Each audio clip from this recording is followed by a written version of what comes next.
Hi guys, welcome to my YouTube channel.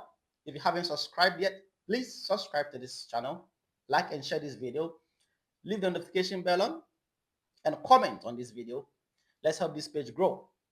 Today is a Wednesday, the 3rd of July, and I've got news from Barcelona for the fans of Barcelona and also maybe for rivals. What is going on in Barcelona transfer window, and also with the case of Nico Williams and Barcelona's FFP, as well as the one-to-one rule.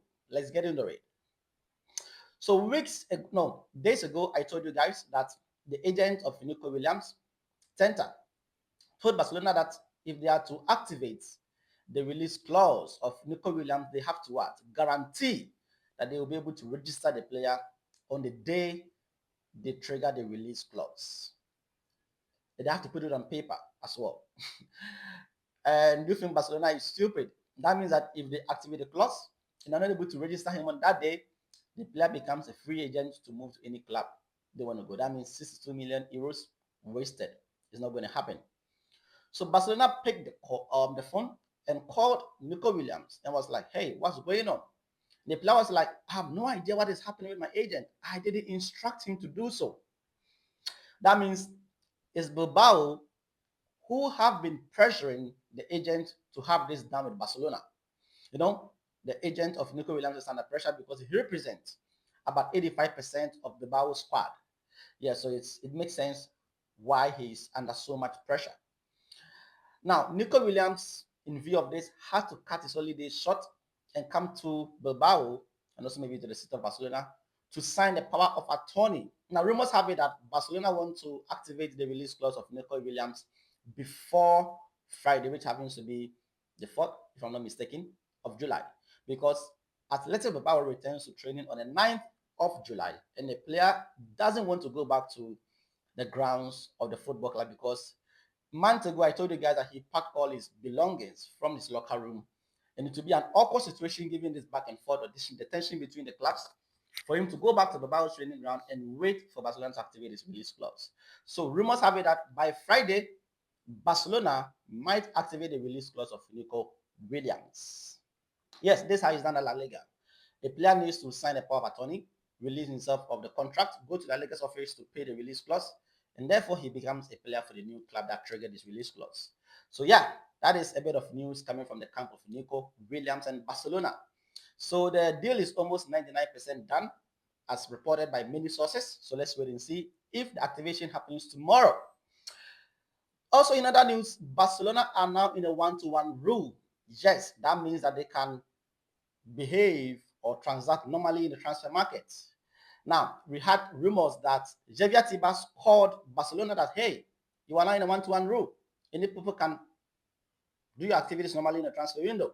Although it's not official yet, but that's a call from Tebas. Now, Mundo Deportivo came out to say that that is a lie because Barcelona is yet to be in a one-to-one rule. If you guys remember, last winter, Barcelona hired an auditor who audited their books. And after the sale of the 5% of VIP seat for 100 million euros, the auditor said that Barcelona hadn't built these VIP seats. And for that reason, he couldn't account for them in the books. And now the seats have been built. And they've sent the books, or they are, as you guys know too, 30th June happens to be the financial year or the fiscal year for football clubs in Spain. And for that reason, the books have been sent to the auditor. And they say, hey, guy, we have already built the VIP seats. So now restructure our books and let's present to La Liga. So in this view, they are very optimistic that they are going to account for this 100 million euros of the VIP seats that were sold. And so that could get Barcelona in a one-to-one rule. And even that, or aside that, the departures of Ansu Fati, Clement Longley, etc., all these players have left a big gap in the wage to really help with registration, also FFP. And as I reported days ago, Barcelona only needed 8 million euros to make up FFP. So these monies have been accounted for. So, like I said, the deal of Nico Williams is very imminent. Everything is in place for the deal to be done and signed, and there's no cause for alarm. Let me clarify something here. When a team is in a one-to-one rule, it doesn't mean that they have a lot of money to spend. Like they have billions of money to spend to buy players, sign Haaland, sign whoever they want to sign. No, it means that If you sell a player for, let's say, 10 million euros, you can use all the 10 million euros to buy another player. That is a one-to-one rule. Currently, or in previous season, Barcelona were operating under a 60% rule. That means if they sell a player, they could use only 60% of that money to sign another player. Or with a one-to-one rule, if you sell the player for 50 million, you can use all of the 50 million to sign another player. That's a one-to-one rule.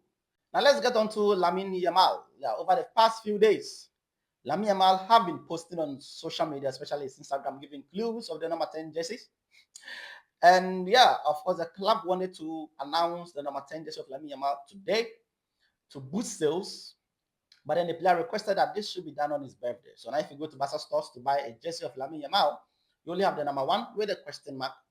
Of course, that is to anticipate and predicting which number Lamine Yamal is going to get. As you know, he's going to get a number 10 jersey. And Barcelona had a record sales in the first day. Yes, they sold the most jersey on the first day in the club history. And now what fans are doing now is that they buy the jersey and they go down to the stores and have the number 10 print for them. You can even buy Pedro jersey and print number 20, Lamine Yamal print number 30, 31, 20, 25, any number. But the official stores have Lamine Yamal's number 1 jersey, jersey with number 1 and also a question mark.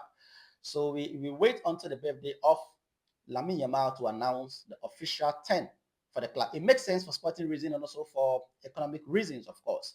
Every kid is looking up to Lamine Yamal now. In terms of football, he's the next big thing. Oh, he's a big thing. And also, given the situation around Lamine Yamal, of course, it makes sense to have the number 10 and also to go to boost jersey sales for Barcelona. On La Liga's official website, we have the change of stadium for next season. We are playing at our home grounds, Spotify Camp Nou, the ground of theater for football. That is good news for the club in terms of ticket sales and also the capacity that they can take. Denzel Dumfries do have a release clause of 25 million euros, and it's reported that Barcelona do have an eye for this guy in a way to see if they'll make a move for him or not.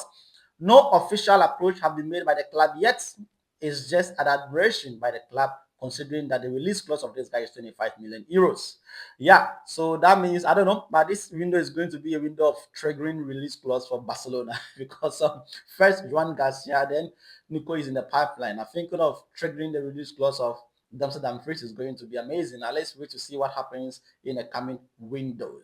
Zee Lucas is not part of Barcelona's priority at the moment. The scouting staff are not really impressed with him, and his price tag is around 50 million euros. That's a lot of money. Barcelona do have a lot of players in this position. In terms of midfield position, we do have a lot of players. We even have to loan some out. We have to even transfer some permanently. So we talk about Pablo Torre and the likes, who are not even getting minutes under this manager. So I think it only makes sense that we don't pursue this move. So let me know your opinion about Lamine Yamal's number 10 jersey, the FFP one-to-one rule, the Nico Williams deal, Zee Lucas deal, Dumfries potential signing, or what you guys think, whether we should go for him or not, in the comment section down below. Guys, remember to subscribe, turn on the notification bell, leave comments, and see you guys in the next video. Visca Basa.